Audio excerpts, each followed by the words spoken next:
Hello and welcome to today's Just Chopsing Podcast. And with David and myself, we have a returning guest.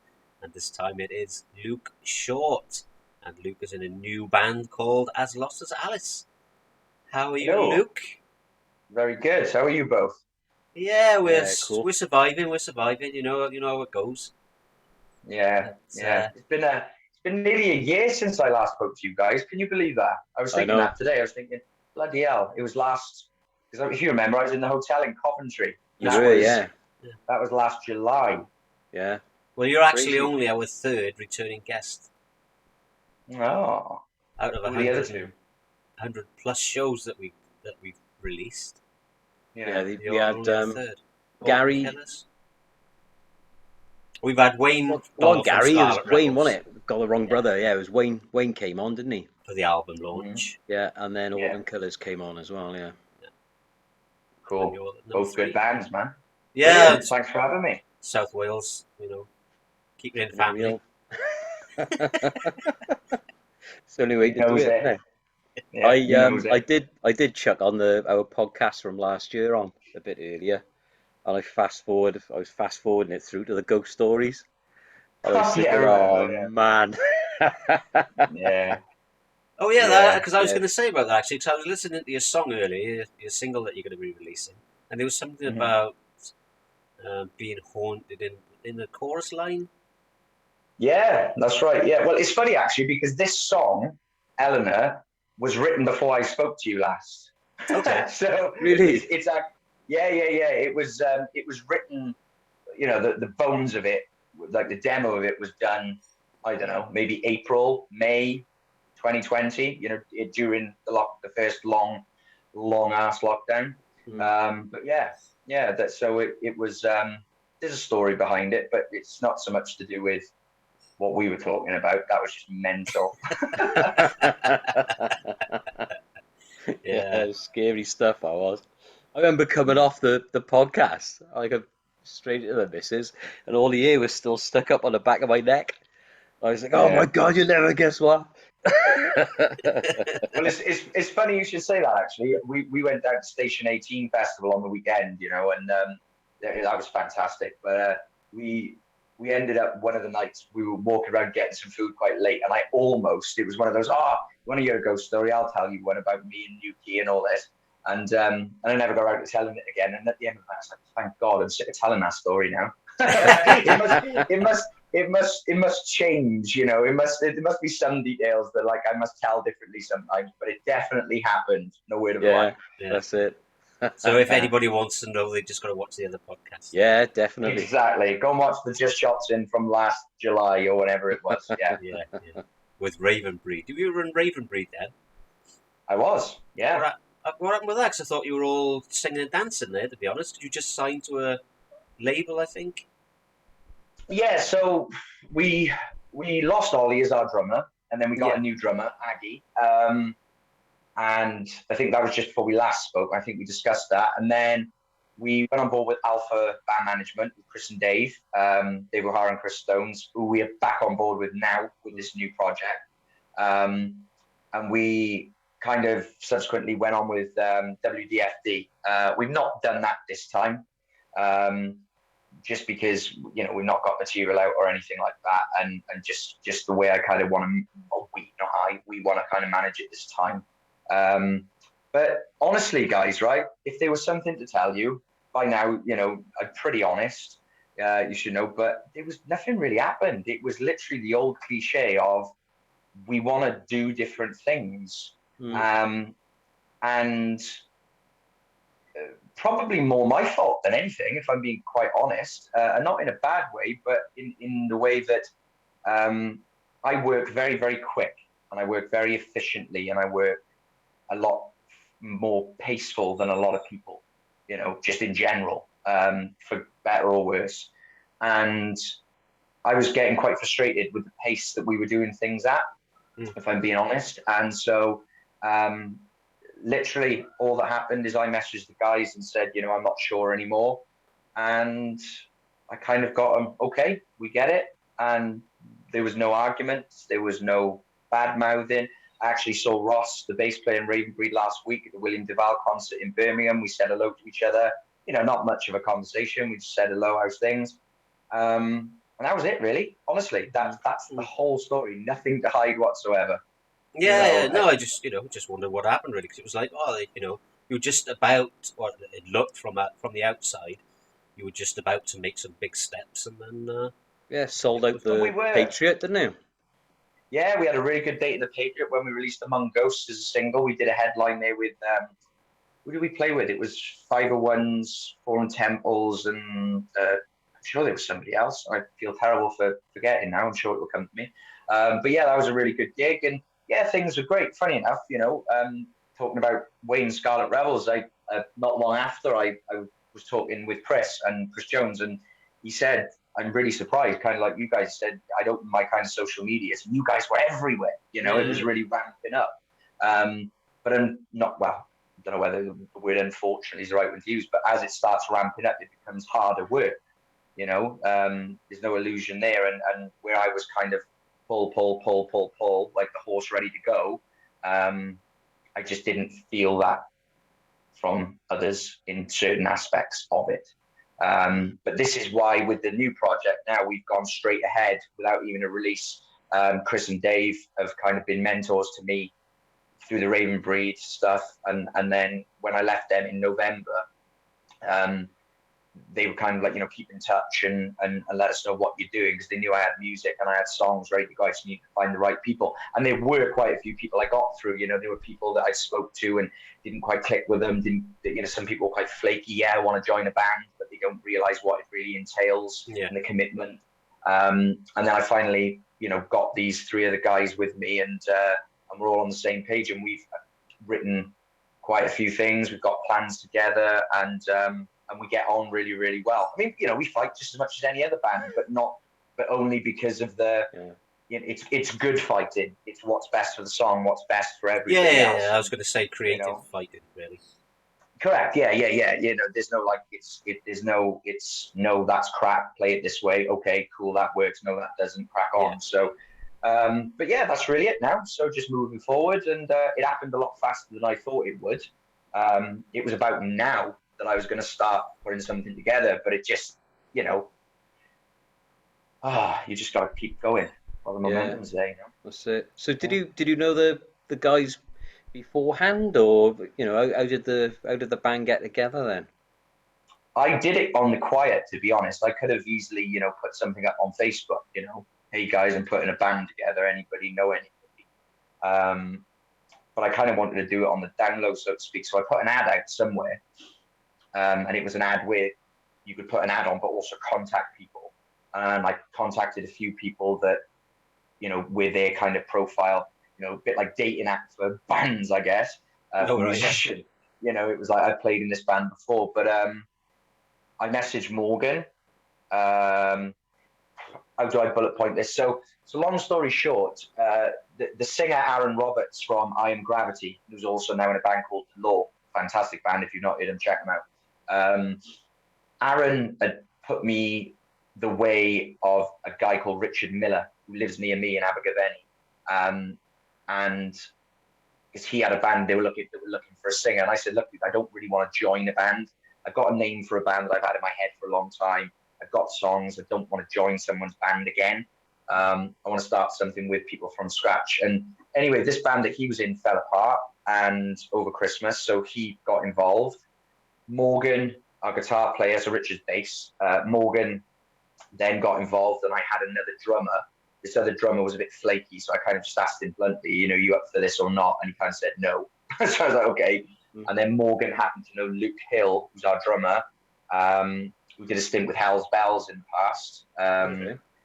And he contacted him. We did a very quick video call, and I kind of said, you know the score. We've all done this before. Richard, our bass player, was actually the singer in Notcher, which is quite a heavy, I guess you'd probably kill me for saying this wrong, but like doom metal, I guess, band that did really, really well. They played on some big stages, and he's a bass player. So yeah, that's how we got together, long story short. And then we met up. We went, our actual first meeting, all of us, was actually our first photo shoot. And then we went for some food after and had a chat. And And yeah, the rest is history. Very short history so far, but history Yeah. nevertheless. Cool. So how did it come by the name then? Because you said you already had the name in mind when you wanted to get the band together. I've had the names Lost as Alice in my head for,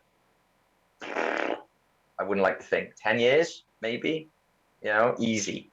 It was actually when I joined Ravenbreed, it was actually because they were having some problems with the previous singer that I weren't really involved in.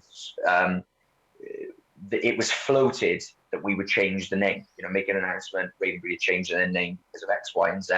And this was one of the names that I put forward. But it was glanced over and nothing ever happened with that. So the name came kind of twofold. I love Alice in Chains. Okay. And I thought Alice in Chains is a great name for a band. I mean, I've always thought there's loads of like very famous bands out there, but is their name really that good? The Beatles, the Rolling Stones, the music is great, but the band name's a bit like, So I wanted to, I've always thought Soundgarden, Pearl Jam, all those kind of grunge bands had great names, Mother Love Bone and all that. So I kind of wanted something that was a bit of alliteration. Plus, it's the old saying, isn't it? It's the Alice in Wonderland thing, the as mad as a hatter, as lost as Alice, as mad as a hatter. And yeah, that was it really. It's just something that, even with songs, I don't keep a notepad. If I sit down to write something, normally a full idea comes from that image in my head. But it's just always one that stuck around. So I thought, well, it must be good. And when we announced it, there were loads of people saying, love it, love the name, it's catchy, it's got something about it. And so yeah, nothing too in-depth really, just Alice in Wonderland, Alice in Chains. Yeah, I mean, to be honest, I thought, As Lost as Alice sounds like a cool name. I was expecting a bit more of a grunge sound, if you like. But then, obviously, you sent me the single yesterday, or the day before, and it wasn't what I was expecting, to be honest. Yeah. I was expecting this grunge type sound, quite heavy. But to me, I said to David, it's a bit more Bon Jovi than Alice in Chains. Yeah. Well, we wanted to come out with something that was we had 3 singles. We had 3 songs that we kind of rehearsed straight away, and this was going to be the second single. But we went into a practice, and Richard kind of said, "Look, dude, this is because this song, Eleanor, it was originally titled Tortured for 2 years. It was called Tortured, and it was one that very rarely do I sit down and when I write something, go, I really like that. There's always something that I'm like missing something, and I think that's just right as anyway. You're never 100% happy with anything that you do. But I remember showing it to the guys in Ravenbreed and they loved it. I remember showing the demo to Chris and Dave and they loved it. And all the guys, when they joined and we were passing ideas back and forth, they all came back and went, this song's got something about it. So Richard kind of said, let's just put that one out. He said, yes, it's a bit softer, but it's got the anthemic chorus. The chorus is quite big. The bridge after it has got, when you listen to it loud or you're playing it live, it does come quite heavy. But the heavy ones will come, as I promised, dude. There are some riffy, there are some grungy, riffy stuff. I mean, yeah, Richard is into like Clutch and people like that, and Orange Goblin, and Morgan's into a lot of new metal stuff, as well as like bands like Stained. I love my Soundgarden and Pearl Jam, and I think because it was debuted last Friday on it was premiered, on Kerrang. Yeah. And Johnny Doom played it, and he kind of said before he played it that it's a bit Pearl Jammy, which I guess it is. It's got elements of that, where Pearl Jam, I guess, sometimes a bit on the more strummy, hooky side. But yeah, there will be some heavier ones, so don't worry. Okay, very good. Yeah, what do you think, Dave? So what's the song about then? What's the lyrics about? The song, because it was called Tortured, I'll give this away now. My favorite book is Wuthering Heights. Right? Really? Okay. Yeah, but I know people. Have you ever read it? First of all, no, I haven't. No. No, I Okay. haven't read it. Well, you should. I've heard the song. Yeah, Wuthering. Yeah, people. And all the movies are terrible as well. But I guess the first thing that comes to mind when you think of Wuthering Heights is this kind of love story, which it is. Yeah. But on for when it was written, when Emily Bronte wrote it, it was massively ahead of its time. Gothic, dark, almost sick in places of the story matter. And basically, long story short, as we all know, Kathy dies, and there's a scene in the book which is always kind of takes my breath away, really, and so well written, where Heathcliff's outside and he's in this tree and he basically curses her. If I can't be with you in life, I curse you to walk the earth as a ghost or whatever until I can join you. It's that kind of crazy love kind of thing. So I took it as like the genesis of the idea of a kind of a love letter to someone that you've lost, and you kind of, are they there? Are they not there? We all lose people, family, friends, loved ones that you kind of feel like you still feel presence with or whatever. And I didn't like the name Tortured from the start. There's the lyric in it, in that bridge, torture me, but it's so I changed it to a name that I happen to like, Eleanor, and as a kind of a classic sounding name of the person that the character in the song is singing to. Yeah, that's what it's about. Losing your mind. Yeah. I did actually start reading it once, and then I just gave up. Good book, man. It's really good. It really is. I must have read it 20 times, and every time I read it, I thoroughly enjoy it because it's layered. It's a lot darker. It's not a love story in so many words. So, yeah. Well, a lot of these classic, in inverted commas, love stories are not really soppy romantic tales, are they? No, and that's what happens. That these Hollywood gets hold of them, make movies out of them, and turn them into soppy things that they're really not. And I think it was like written in like the 1870s. I might be wrong on that, but whenever it was I know she had to publish it as a man under a man's name when she first put it out. So it's but yeah, really worth a read, and something that just inspired the song, really. Just that idea of. Yeah, cool. That's cool. That's good. Yeah, I like the song. I do. I got to be honest, because I remember when we were talking before. I think my preferred one on the EP was Fires, wasn't it? So I do. It was, yeah. Yeah, so I do like. Yeah, I do like it because it's as much as I love the rock and the grunge and all that. The softer side of it is where the vocals come out as well. So that's why I enjoy the softer side of it. But, well, as I say, great song. Thank you very much. Like I said, it wasn't my choice. It was kind of the other guys that said, no, this is the one that we need to come out of the gates with. And then simply because of what you said, Hezza, it's that I wasn't expecting that.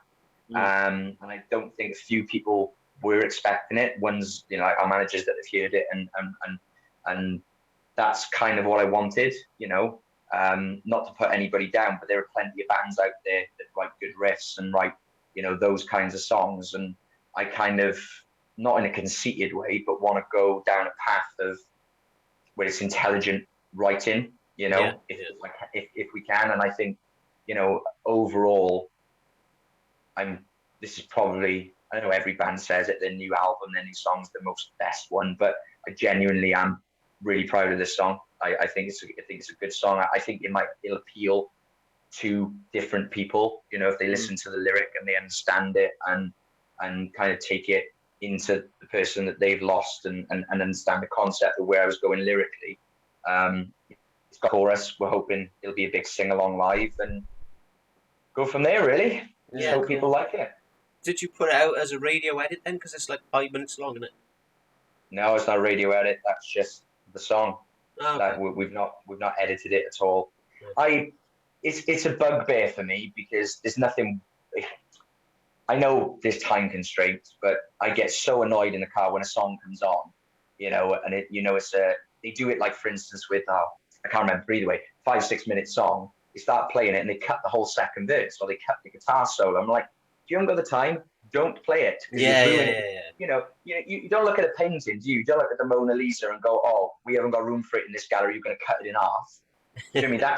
That's not the work of art, is it? If a song's 2 minutes, 3 minutes, or 10 minutes, you know, you don't cut down Stairway to Heaven because it just wouldn't work as a 5-minute song because it's a work of art. And I see songs as a work of art. Yeah. So, you know, I'd rather somebody not play it than cut a song that's 5 minutes down to 3 minutes, because that's just screwing with somebody's work, as far as I'm concerned. That's just my opinion. Yeah, but unless the band does it themselves. Oh, of course. Yeah, I mean, if there is a radio edit, yeah, of course, I get that. Yeah. No, that's what I thought that you. Did you put a radio edit out rather than a? You know what he's going to do? He's going to cut 2 minutes off it now, either side of it, when we put it on the radio. You know what's going to happen, doesn't he, Luke? That's the way he said it to me. Yeah. And he lives in Holland, so you can't even go knock on his door. Nightmare. But no, man, thanks very much for, I'm glad you enjoyed the song. And it's great. What I will say to people, you know, it is on the kind of more anthemic-y, sing-along kind of side, but we've got some real riffers and heavy ones that are coming. We're going to be incorporating some of Richard's vocals as well back in, which are quite screamy, I guess, you know, like Slipknot-y in the background. So we're not boxing ourselves in, you know. We're finding that sound, and we're going to go, well, you know, it's always something that's stuck with me. I remember watching an interview with Shinedown's drummer, Barry Kirsch, once years ago, and he said, it doesn't matter what we do as a band, that his voice will never change. You know, so as long as you can kind of, and no one's ever really told me you sound like somebody, I sound like me, and I don't try and sound like other people, but it's, we want to incorporate some elements that we've not done before. And like I said, not box ourselves in this is a style that we're going for. If we write a song and it's good, we'll bang it out. Simple as that. Yeah, that's good. Well, I don't think, from what I remember, it's been a long time since I listened to the Ravenbreed stuff, obviously, but I didn't even really. I was listening to it, and I was like, "Is that Luke singing? It doesn't quite sound the same, you know." Oh, on the new single, the new single. Yeah, it's just a different approach. You know, it's just a different approach to singing, and I've always kind of, I was always fascinated because I'm not a natural singer, and I've always said that I'm not a singer that can, somebody like Dan Byrne, for instance, from Revival Black, who didn't know he could sing and still goes on about that he can't sing, and you want to slap him, you know. But you know, Dan's he's a natural born singer. I'm not, and I was always fascinated with people like Billy Joel, Elton John, Bruce Springsteen, that they voice the character of the song, if that makes sense. Yeah. You know, if you listen to Billy Joel sing "Tell Her About It," written in a Diana Ross kind of fashion, listen, boy, you know, something like that, and then you've got something like "My Life," I don't care what you do. He kind of voices things differently. So because I'm not a natural singer, I try to use that to my advantage. Yeah. Not that my range is bad or my tone's bad or anything, but it's just something that I can do to put myself in the song. So yeah, I've just taken a different approach, and I will be on Further As Lost as Alice stuff as well. Yeah, it's cool. I quite like it. It's like, but it's definitely a bit Bon Jovi though. You know, the vocal approach is quite Bon Jovi, I think. Yeah. I didn't hear that. See. No, I didn't hear. I don't know, but because Terry said Bon Jovi, I was like, no, I didn't hear Bon Jovi. Definitely not. Well, he's not the first one to say that. That's okay. Okay. No, you're not. You're not the first one to say that. I've had. What did I have the other day? We had for the reviews that we put out, and I mean the reviews we've had on it from New Wave of Classic Rock and from PK Malley and a few other people thus far have been great. They've all come back and said that they love it, and we were careful who we sent it out to for the first couple of reviews, because you want honesty, whether people like it or not. Do you know what I mean? A few mates have heard it, obviously, and I said, what do you think? And they've said, yeah, it's great. You know, even one mate who is into really heavy stuff, he said, yeah, I get it. You know, you just got to get what you're going for. But we've had Pearl Jam. I had somebody the other day say, Danny Vaughan, and Chris Cornell's love child. Okay. which was quite funny. I was like, I'll take that. Whatever. Yeah. I'll take that. That's fine. But yeah, I've just been working on my voice, over the last year or so, trying to be able to go cleaner with it, trying to dial in screams, stuff when I can. So I'm really excited about experimenting with my voice more with this new band, and you will hear a lot of different styles and voicings, which is really cool for any vocalist, I guess. Yeah, cool. Have you got any we asked to review it? Sorry? What were we asked to review it? Not my decision. We sent like 5 or 6 people through PR. Right, okay. So now I'm going to review it. You know that, don't you? Yeah, it's because you're tone deaf. That's why. Well, I'm not going to do it. Steve, I'm going to get Steve to do it.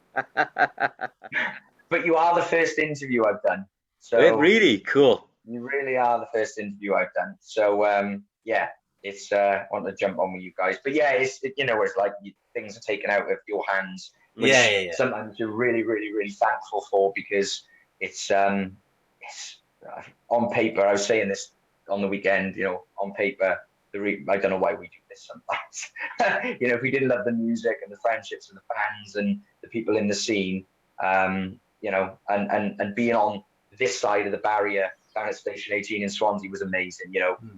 Just mingling with people that you don't get the time to sometimes because you're being pulled from pillar to post. Just to have 3 days of just speaking to people and getting to know fans and friends more, But yeah, please review it and let us know what you think. Yeah, okay, yeah. I'll send it over to Steve later. He can. He's our wordsmith now. We brought Steve Haynes on board. And he's a very good reviewer. So he is very good, yeah. Yeah, very good. So I'll send it over to him later.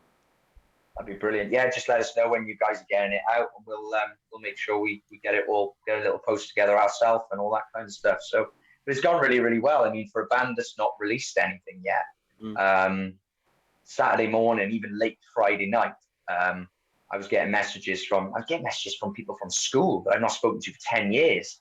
Saying, "Hi, dude, just listen to the song on the radio on Kerrang, love it, amazing." And I was like, "Oh yeah, cheers, brilliant."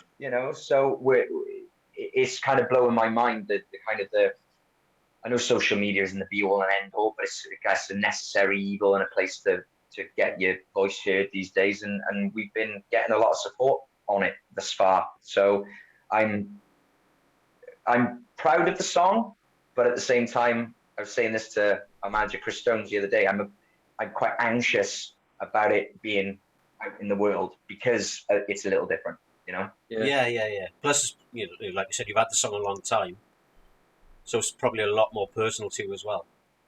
Yeah, over 2 years old. So yeah. It's just I'm sick of it now. I just want to see it get out in the world. And you find that a lot of people we talk to, because they release an album.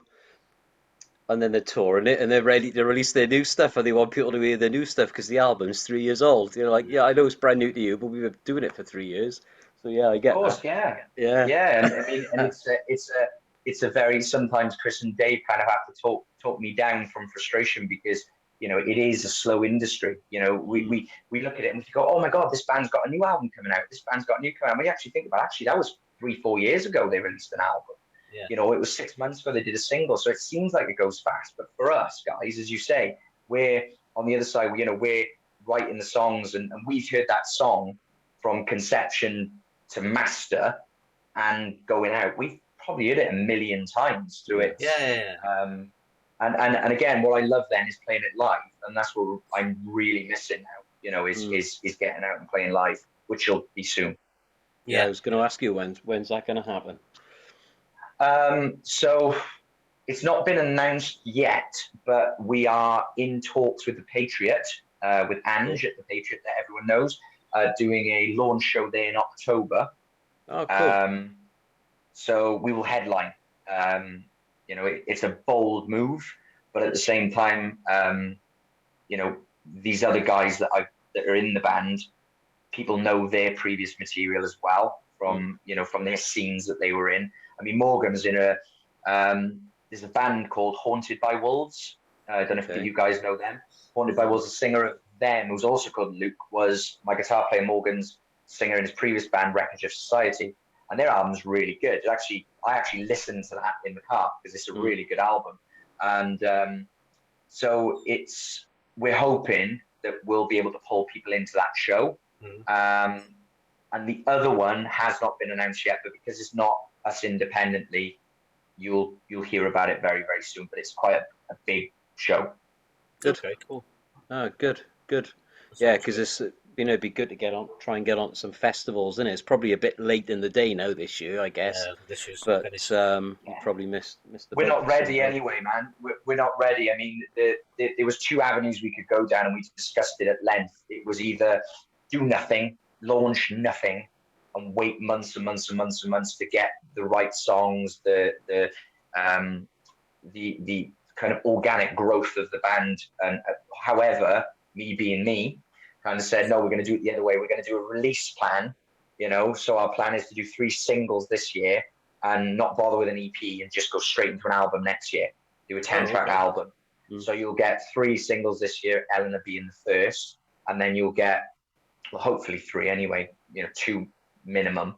And then it's only because of COVID and you never know what happens.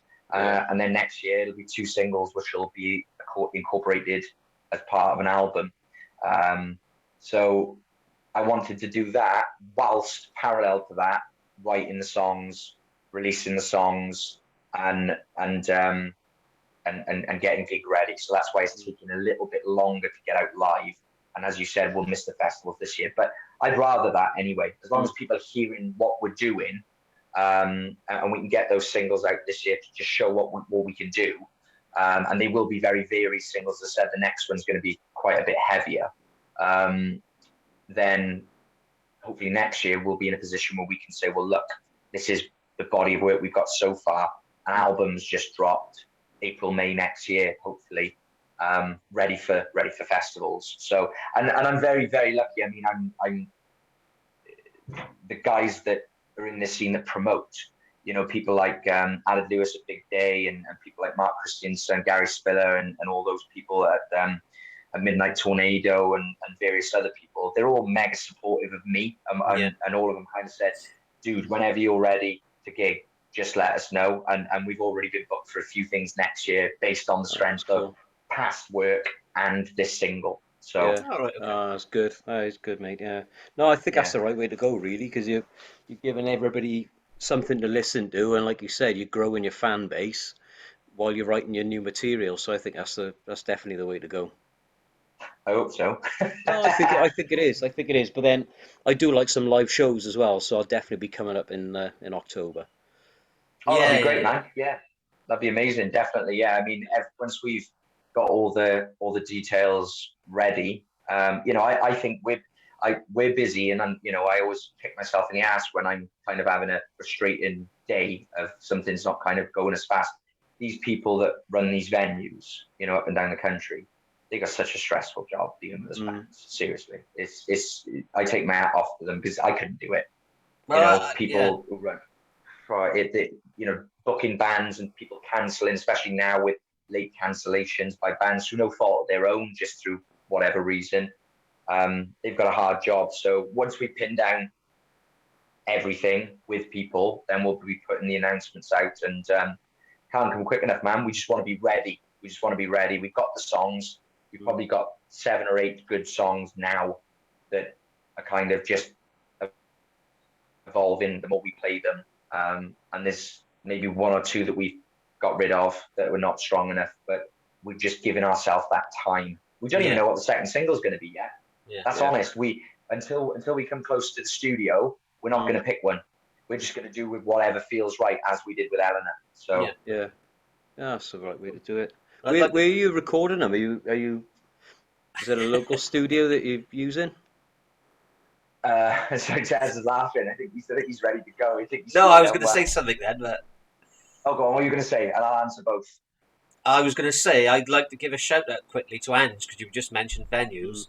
So I just saw a Facebook post that somebody wrote "cock" on a fucking table of hers over the weekend, and whoever it was should be fucking ashamed of themselves. She spent all that money, and she spent all that money just renovating that place, the Patriot, and now some knobhead goes and starts vandalising it. I think it's a woman. I saw the pictures. I think it's a woman. That looked like it's lipstick to me on the Well, photo. I actually thought you went up there with your colouring book, Dave, and slipped. It looked like lipstick to me. Yeah, there's no need of it. I mean, it's only the very, very minority that act like idiots, I think. I mean, down at Station 18 this weekend, talking about it earlier, actually, I can't remember seeing one person like drunk to the point of stumbling. There were no fights. There was no one kicked out that I saw anyway. And I was sober the whole weekend. I didn't drink. I don't drink much anyway. And so, yeah, Ange is great anyway. I drove past Ange the other day and I was like, oh, yeah, Ange. Oh, yeah. She's amazing. And that was my local growing up. That was where I learned to I think there was one person that was extremely drunk on Friday at Hangar 18, and he latched onto Steve. He was an Irish guy, took his teeth out, showed Steve his teeth, and then sort of like walked off into the afternoon because he was that drunk. Oh my God. Steve texted me, he's like, oh God, I attract all the nutters. Oh man, that would finish me. I love the fact that everybody, I mean, like I said, being sober and being the other side of the barrier for once, I was talking to, all the bands, I was talking to the guys in Black Lakes, and I was talking to girls in hats, and obviously I know, and Chris on Sunday, I said Chris Jones, and I was kind of saying it's really nice to like be this side, and it's knackering. I said, the first thing I said to Chris, I said 3 days, I said study, and my back's killing me, it's knackering, 3 days, so you're having a laugh, but no, it's genuinely, I mean, we've all been to nightclubs and different kind of scenes where it's the fighting and people get drunk and drugged up and all that kind of stuff, and that's never been for me anyway, but it was really nice to just look around and see people just smiling and enjoying the music and enjoying themselves. Yeah, I've do you know what? I've been to hundreds of gigs, and I've never ever seen any trouble once. No. Never had any trouble. The only time there was an issue, and it was against me actually, and this fellow stood by the side of me. This guy, we were up Steelhouse, and I was right up on the barrier because I wanted to watch James Toseland were on, so I sort of like got to the barrier early, watched a couple of bands purely to watch Toseland, and I thought, right, I'll go and get some grub then afterwards. And this guy had been pushing through the crowd because it was rammed, and the people behind us thought he knew me, and he kept tapping me on the shoulder. He was like, oh, let me go there. And I was like, no, I'm watching Toseland. And he kept on and on. And I said, mate, you're getting on my nerves now, just go away. So, and then he started on the guy by the side of me who was like our Terry's dap, right? Big, huge guy. And he tried to pull his shorts down, this fellow. Well, he was absolutely annihilated, this bloke, right? So after the gig, I went back to the VIP bit, and this guy came running over to me then who was trying to push in. And he said, oh, you were really rude, you were. I said, what do you mean? He said, oh, because you wouldn't let me in. I said, do you know what you need to do, buddy? I said, you've had a good drink today. I said, you need to go back to the tent. I said, have a kip, and then have a think about what a knobhead you've been all day, and then come back tomorrow and start again. And I was the only asshole I've ever seen. I'll be honest. Fair enough. I remember actually you saying about like trouble, and you saying about the Patriots. In my teens, because obviously it's a bikers club, Patriots being ex-servicemen, and I knew and know a lot of them, and they were honestly all like family to me growing up. They give you shit if you messed up a Zeppelin cover, but good God, will they look after you? And I remember I had a mate called Simon, and he was probably he was massive, big boy, and his parents wouldn't allow him to go there. He said, no, it's trouble. And I used to say to them, that is the safest place. And this is what I mean about the whole scene. People have this misconception about metal, about people with, I know I'm not got long hair, I used to, but the rock scene of being this kind of this way, when it's actually quite the opposite. Most people are very peaceful. They're literally just there because they love music. And I remember saying to my mate Simon's parents, he's bigger than most of the bloody bikers down there. And I tell you what, I've never seen trouble down there. And if there was, it would be stopped instantly. It's like the safest place in the valley. Do you know what I mean? And so I always laugh about that. And again, I don't know whether it's just like the kind of the songwriter and observer. I always look at how people perceive different things and different scenes. And I think we're all really lucky to be part of this kind of rock scene and metal scene, or just this scene, because everyone's just awesome, man. I've not met, and I genuinely mean that, everybody, all the bands, whether they, bands that are doing fantastically well, or whether they're bands that are just starting out, nobody's a dickhead. Do you know what I mean? And I honestly mean that. And I've over the last 3-4 years, I've made such awesome friends. It's great, man. Honestly, I love it. Yeah, no, I'm with you on that. Definitely.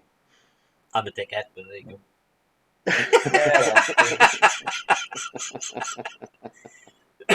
No, definitely. Yeah, and I'm talking about I broke my Patriot Duck this year, so I've been up there twice now, and it's such a great venue.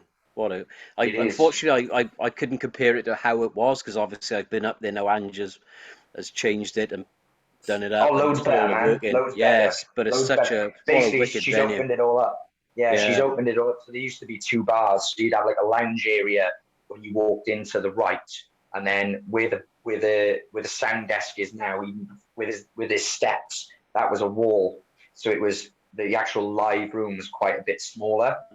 So she knocked that down, extended the bar, redone the floors, and I mean, technically, Ravenbreed were the first band to play in there, because we opened up a night when there was Ashen Reach and Haxon and us, and maybe somebody else again. I'm sorry, I forget, but we were actually the first band to play there when it reopened on reopening night. Okay. Yeah, they've done a stellar job in there. Seriously, it's wicked, brilliant. isn't it? It's always been a music venue, but I think Ange is very, very good at what she does, and she's realised, if I'm gonna grow the business, I need to grow, how it looks and make it, and it looks incredible in there. And it's cracking. looking forward to playing there. Yeah, I do anything for Ange. And the sound in there is awesome. Excellent sound, really good. Because I went up there, I saw Jack J. Hutchinson, and then I went up and saw Marco Mendoza, and the sound up there was bloody awesome. Such good sound up there. And I know the kids that are, I shouldn't call them kids, but they are compared to me. The guys that do the sound and all the techs up there, they're the boys that are in the Black Lakes, aren't they? So, they're sort of like learning their trade and everything, and then they get to play there as well, which, it's really good, and just supporting, she's such a big advocate and supporter of local music as well and local bands, which is great. That's what you want, isn't it? She really is, and she takes calculated, I think, risks, on certain bands, and I think that, again, she's somebody who can step out of herself and kind of look at a band for what it is, rather than or what it could become. It's like the people that walk into the ruined houses, and some people can see it finished and when it's done up, and some people can't. I think she can look at bands that way, and it's funny because it's you guys that make or break bands, as far as I'm concerned. It's the fans, it's the guys in the industry. The radio guys, the PR guys, the venue owners, and the sound techs. You're always at the mercy of a sound tech. You don't have to sound tech. So to me, like I said, I'm genuinely, and I mean this, it just grateful for everybody, because but I'm the same. I'm on my phone all the time, messaging people, talking with people, whether it's a band member, whether it's a venue person, but not as I want something from you or you want something, as genuine, just mates, just having a chat, and that's how I think it should be, because we all support each other.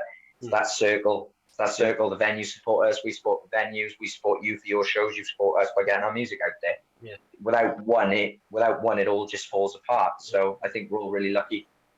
Yeah. Well, since we last spoke to you, Mr. Short, we've actually got a radio show. Right. I have seen stuff. Yes. It goes out every week on Scotland Rocks Radio, Thursdays at 7:00. So we will be playing your new single when you give us the go-ahead. Fantastic. Well, it comes out, I'm guessing, I don't know when you're putting this out, but it comes out on the 13th of May. Okay. Which is from now, a week Friday. Yeah. That's when it comes out. So if you guys want to start playing it next week on your show next week, Thursday the 12th, I guess, then. Oh, you're okay for that, yeah? Yeah, that's absolutely cool. fine. Okay. Cool. Well, it's been premiered and it's been sent to a few people for next week as well. Okay. And we'll just, any kind of hype that we can get. The premiere was early, you see, because it was premiered on Kerrang. Yeah. Obviously, just my way of seeing it, and I'm guessing I'm right, is obviously they planned so far ahead. Yeah. It was a case of we want to play it, but we can only get it in here, and here. And so we went for last Friday as just a one kind of sneak peek. But yeah, we've sent it off to a few people, including yourselves, and get it on. All right, cool. Oh, we'll do that. We can play anything we want, Minter. We are not tied to a playlist. Ah, right, okay. Well, that's good. That's great. You want to hear some of the stuff he picked? Well, in that case, play it several times then, if you want. And give it to Andy and Rob as well at Scotland Rocks, because they've asked for it as well, so they can. Okay. Oh, they've all right, yeah. Well, when I send the show in, I'll make sure I put it on the email. Yeah, I speak to Rob now and again. Cool. Just to say hello. So yeah, there we are. Save me an email. Yeah. All right, cool. That's great. Loads of them. Look, one thing we haven't touched on today, don't you? It is May the 4th be with you. Oh, it is. Yeah. It is. Yeah. And I have got a Star Wars fact. I know Terry is dying to know about this because he loves Star Wars. So do I. Did you know that Samuel Jackson's lightsaber was engraved with the same word that was on his leather wallet in Pulp Fiction? Bad motherfucker. Yeah, so it's not so it was a kids' film, but that wasn't for kids. Yeah, when he was Mace Windu. How cool is that? Mace Windu. Yeah. That is cool. Amazing. That is cool. Amazing. I like Sam. I like Sam. Yeah, I really need to know that, Dave. Yeah, I know. Look at him. I know what Terry's going to do now. He's eager. He's going to run straight to the TV and stick Star Wars on now. No, I'm not. Yeah. Do you know what? I don't really watch TV much anymore. I do in the evening. I'm watching American Horror Story at the moment again. Oh, yeah. Yeah. I didn't realize series 9 and 10 was out on Disney, and so I watched them and I was like, oh, this man is just so clever. His writing, takes a really cliche concept and just flips it on its head so cleverly. But yeah, not so long ago I introduced my daughter to the, I guess 4, 5 and 6, or 1, 2 and 3 actually, the Phantom Menace and all them. They're crap, aren't they? I quite like the third one. I've never seen I thought the Revenge of the Sith was good because I liked the way that it linked the 6 films together. I thought they did a really good job on it, and I know that Hayden Christensen had it's Hayden Christensen, isn't it? I thought he had a real hard time, and I thought people were a bit unfair of his acting skills and stuff. But I thought he was quite good actually, where you could see kind of like the conflict inside him. The dark side. Yeah, I thought he did a pretty good job. But for me, you can't beat 4, 5, and 6. You just can't. And Return of the Jedi is my favorite film out of all of them. I love it. Yeah, I don't man. know what it is about it, but Return of the Jedi is the one. Princess Leia in a gold bikini is what it is. Yeah, it works for me. Oh, what did I watch the other day? I watched. Is it called Zack and Miri Make a Porno? Oh God, yeah. I watched that. That was brilliant. Seth Rogen.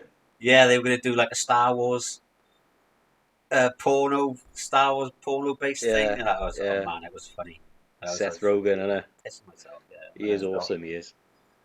But, I should really watch more comedies, but I always gravitate towards the kind of stuff like Mindhunter and American Horror Story, and we were told Killing Eve. We should watch Killing Eve as well. So there's lots on my list. But the problem is, I'll be honest with you, I've not sat down and wrote like lyrics like I used to, maybe about 6-7 months, and that's really bad for me. Like I've not sat down for a good evening and proper come out with some ideas. Loads in my head. But because I have been watching TV a lot. That's what we do. Netflix and chilling. That's what it's all about, isn't it? Well, I actually thought the other way, because I used to watch all that sort of stuff, and I thought, man, I just need to start watching more comedies, bring more light-hearted stuff into your life instead of doom and gloom and murder. Because the first few series of American Horror Story I watched, I was right into that. It was amazingly well written. Especially the first series, you didn't know what to expect, and I was like, oh, this is brilliant. But then over the last, I think 2 years maybe, or definitely over the last year since I got ill, I've been like, I got to watch more comedies. Yeah, I should. Whatever. That's my takeaway from this interview, as well as other things. Watch more comedies to brighten your mood. Well, I wasn't going to mention it, but I mentioned it to Terry earlier. I watched the documentary last night on Channel 4. Right, it was 11 o'clock. I was ready to go to bed. The missus had already gone to bed. And I thought, I'm really tired. I thought I'd give it one more channel up to see what's on. And this documentary came up on Channel 4, and it was called A Man with a Penis on His Arm, right? And I thought, what's all this about? It turned out, right, this guy had a willy on his arm by her, right, which they had manufactured for him because he had lost his own willy, but had been stuck on his arm for 6 years. Now, I don't really know why he hadn't had the operation to get it done and everything, but he was a druggie and he'd been on the street and he was homeless, and I think he'd had like abscesses or something, popped them himself. Sounds like he might have had a bit of a blood poisoning. All his extremities went black, and as he was taking a leak, his willy fell off in his hand. So they ended up manufacturing a willy for him on his arm, but he had it on his arm for 6 months. Not 6 years, 6 years. 6 years. It was the weirdest thing I've ever seen in my life, but I couldn't stop watching it for the hour. It was, and I was telling all the guys about it in work today. It was the most bizarre thing. There was a part of me that really, really felt sorry for this guy, because the turmoil and the mental stress he must have gone through having that, do you know what I mean? But then there was the other side. It was just like the fascination of trying to understand why and what was going on, because they never really sort of went into any detail as to why he hadn't had the operation and why it had taken 6 years. He was blaming them. Then it was he was on the phone and he was saying, well, I told you I couldn't make appointments. So then I was thinking, has he been not going to the appointments, and now he's whinging and moaning anyway, do you know what I mean? So it was weird. But he had basically had a bandage on his arm, and he said, he was really conscious of it and embarrassed about it and everything. And he was in the supermarket, and he reached up because this old lady asked for him to guess something, and it came out of the bandage and swung round and hit her in the head. How fucking big was it? It was a good size. It wasn't quite as long as my forearm, but it was a fair size. I could understand it. Remember when they grew that ear on that mouse? Yeah.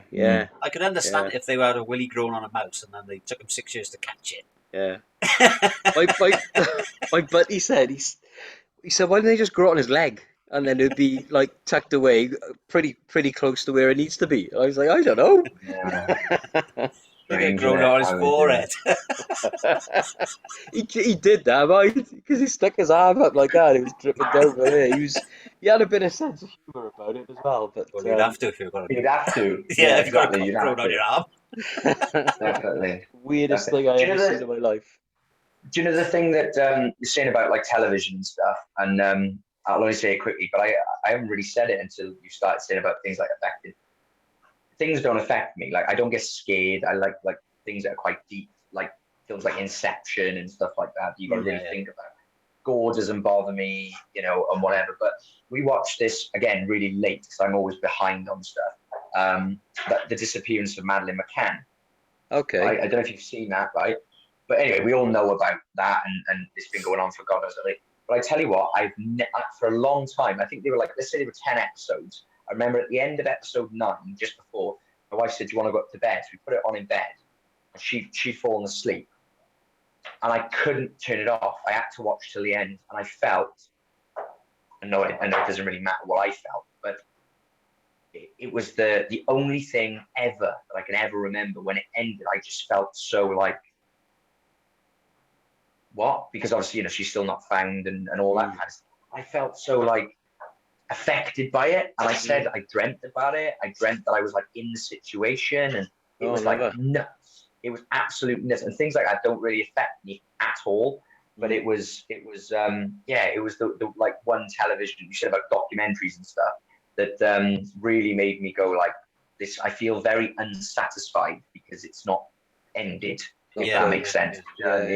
It just completely was an odd couple of days after it. I couldn't stop thinking about it, and it kind of, don't worry, I'm not going to write a song about it, I promise. Well, you're going to change your name to As Lost as Madeline.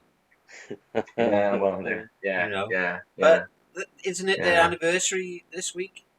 15 years? It's been a long time, yeah. I think it's 15 years, isn't it? I think so, yeah.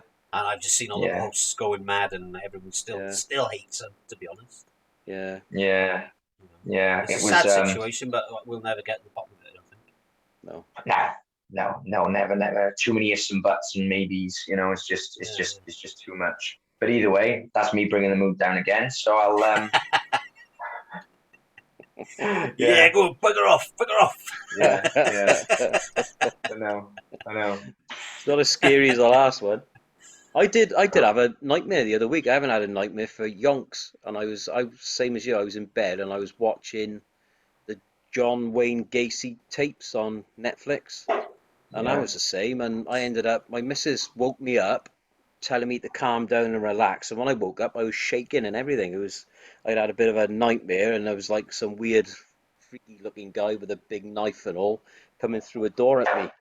Because I remember what I was dreaming about, but she said, he was murmuring and shouting and stuff. And then when she did wake me up, then my body was really shaking. That's the first nightmare I can remember having since I was a kid. Really, I don't like you. I don't tend to have nightmares. Mm. All right. On that note. Yeah. Dog. Yeah, it's my dog. All right, He's telling me to shut up now. Yeah, thank you for having me, chaps. Thanks for coming on, mate. It's great to catch up again. Yeah, it is, and look forward to the review, and we won't leave it as long this time. Yeah, that's for sure, yeah. Good. All right, don't run off a minute. Don't run off.